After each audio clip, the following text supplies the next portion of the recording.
This is Democracy Now!, democracynow.org, the War and Peace Report. I'm Amy Goodman. Facebook planned to spy on Android phone users, internal emails reveal. That's a headline in Computer Weekly. You give apps personal, sensitive information, and then they tell Facebook. That's from the Wall Street Journal. Those are just two of the headlines this past week. This comes as a new report in Britain calls Facebook digital gangsters.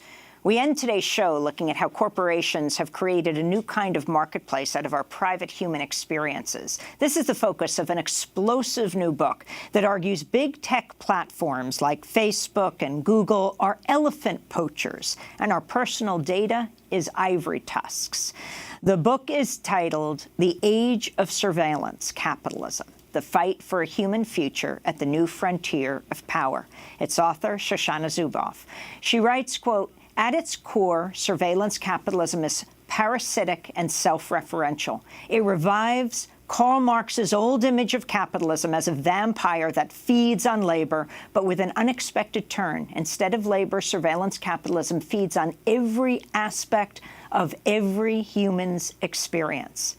Shoshana Zuboff is Professor Emerita at Harvard Business School. She joins us now for the rest of the hour. Welcome to Democracy Now! It's great to have you with us. Thank you. Okay, well, let's start at the beginning. Define surveillance capitalism.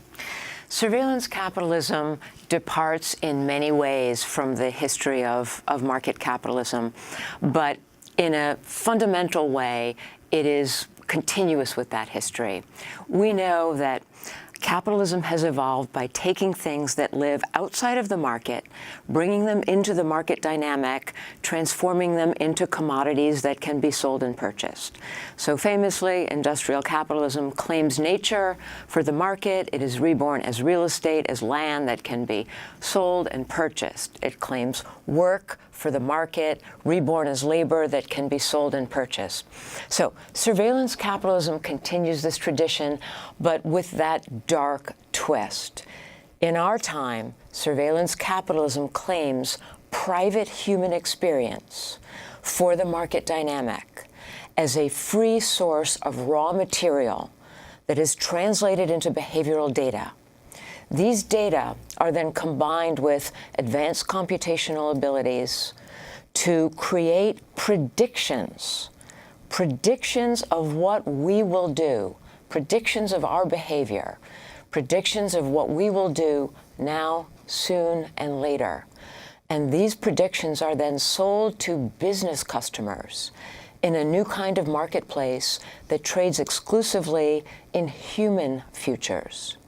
This was first invented in the context of online targeted advertising at Google back in 2000, 2001, in the teeth of financial emergency during the dot-com bust. But this same economic logic has now traveled not only from Google to Facebook and throughout the tech sector, but now throughout the normal economy into virtually every economic sector. So comment on these last few headlines just of the last week. I mean, for example, the report in Britain that calls Facebook digital gangsters. Well, since just about a year ago now, we're coming up on the one-year anniversary of the Cambridge Analytica revelations. One of the consequences of those revelations is not only that a lot of us all around the world have been put on alert that all is not well in the digital realm. That's one thing. But a second thing is that, at least in the UK, the government has taken this very, very seriously. And there's been a parliamentary committee investigating Facebook.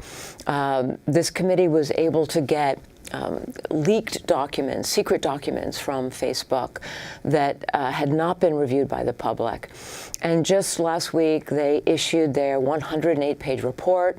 It's very powerful, very damning, and among other things, they refer to Facebook as behaving like digital gangsters because they have understood that Facebook has been essentially stealing, in other words, as I've described, illegitimately taking our private human experience for its production processes that create these prediction products, which is what they sell and how they make money.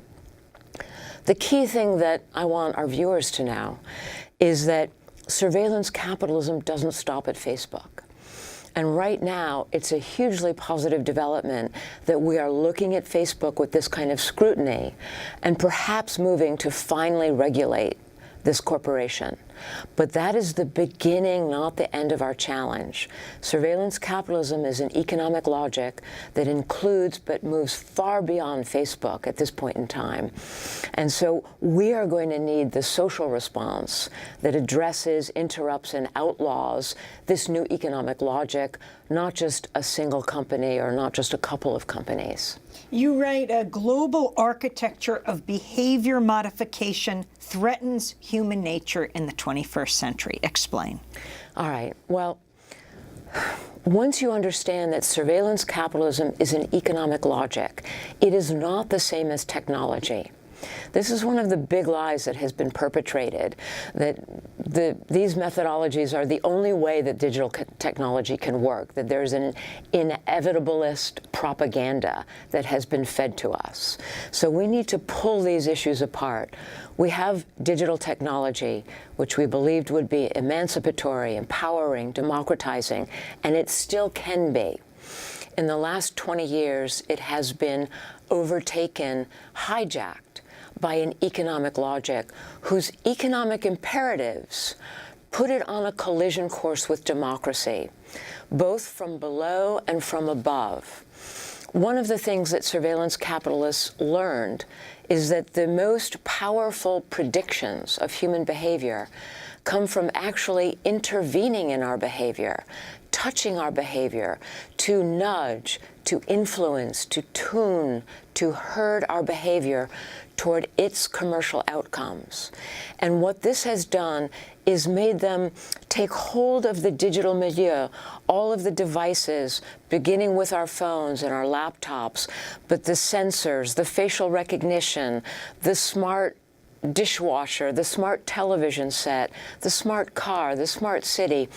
All of this digital infrastructure now has been taken by surveillance capitalism as a way to nudge and tune and herd our behavior toward its guaranteed outcomes. It does this with subliminal cues. It's a highly scientific process. It does this in ways that it brags about are always outside of our awareness, so that we have no right of combat, we cannot resist, we cannot say no, and we cannot exit. So this is what I call a global means of behavioral modification, where essentially this great digital architecture that we've built in order to be an emancipatory and life-giving process for us and help us in our lives has now become commandeered by surveillance capitalism as a means to modify our behavior toward its commercial ends, which is a direct assault on human autonomy, a direct assault on our decision rights, a direct assault on the whole notion of individual sovereignty. Back in the 1970s, there was a Senate committee that included people like Edward Kennedy and Sam Ervin. These folks met for many months, and they decided that behavioral modification was a pernicious action, that it was a complete defiance of democratic principles. And they decided that no federal money would fund any kind of program based on behavioral modification in prisons, in schools, and hospitals. Today, the year 2019, we've just spent the last 2 decades where, as democracy slept, the private sector, under the aegis of surveillance capitalism, has been able to command the digital to create a literally ubiquitous means of behavioral modification without anybody saying no, and without most of us even noticing or understanding what has occurred. You talk about herding, so let's go to herds, elephants, where you say that tech platforms like Facebook and Google are elephant poachers, and our personal data is ivory tusks. Well, we've been fed a lot of lies, a lot of euphemism, a lot of misdirection. Those are some of the strategies that have allowed surveillance capitalism to succeed. One of them is the notion that, if it's free, you're the product, right? Everybody has heard that cliche. I confront that head on. Once you understand that we are in the regime of an economic logic, not of technology itself. It's like going backwards, and like we're in Wonderland. Now we go backwards through the looking glass, and we come out in a place called reality, where we can start to see clearly. And when we start to see clearly, what we see is, first of all, these services are not free. We think the services are free, but they think that we're free. We're their free raw material. We think that we're the product, but they understand that we are not the product. We are simply the free source of raw material, like those elephant tusks. Everything about us, like what our problems are, what our real needs are, what our real concerns are, everything about us is ignored. They have no interest in us. It doesn't matter if we are happy or sad. It doesn't matter if we're doing well or poorly. It only matters that we do these things in ways that they can scrape the experience and turn it into data. There are a few other interesting lies here. We think we're searching Google. Google's actually searching us. We think that these companies have privacy policies. Those policies are actually surveillance policies. We're told that if we have nothing to hide, then we have nothing to fear. The fact is, what they don't tell us and what we are forgetting, that if you have nothing to hide, then you are nothing. Because everything about us that makes us our unique identities, that gives us our individual spirit, our personality, our sense of freedom of will, freedom of action, our sense of our right to our own futures. That's what comes from within. Those are our inner resources. That's our private realm. And it's intended to be private for a reason, because that is how it grows and flourishes and turns us into people who assert moral autonomy, an essential element of a flourishing democratic society. We're talking to Professor Shoshana Zuboff. Well, she's Professor Emerita at Harvard Business School. She has this remarkable new book, The Age of Surveillance Capitalism. I wanted to get your comment on this latest news headline. A New York regulator is ramping up a promised investigation of how Facebook gathered sensitive personal information from popular smartphone applications after a report by the Wall Street Journal revealed many such apps were sending the social media giant data, including users' body weight and menstrual cycles. All right. Well, so we're living in a time right now where every week there are a series of mini scandals, and this is one of the mini scandals this past week. There were several, and this was one of them. So what happens is we get mobilized around a mini scandal. If you understand surveillance capitalism and you understand its economic imperatives, that it needs always scale, volumes of behavioral data, that it needs scope, varieties of behavioral data, that it needs the kind of behavioral data that comes from actually intervening and influencing our actions, as we talked about a moment ago, then all of these mini scandals are utterly predictable as the routine, humdrum, please pass the salt, everyday operations of any self-respecting surveillance capitalist. So these apps that the Wall Street Journal researched, and I cover this in depth in the book, just about every app that you download is shunting your data to third parties. Virtually every app is doing that. When you look at those third parties, the two Goliaths among those third parties are Facebook and Google. Most of the sites, the URLs that these data get shunted to, are owned by Facebook and Google. So what this means is that you download an app.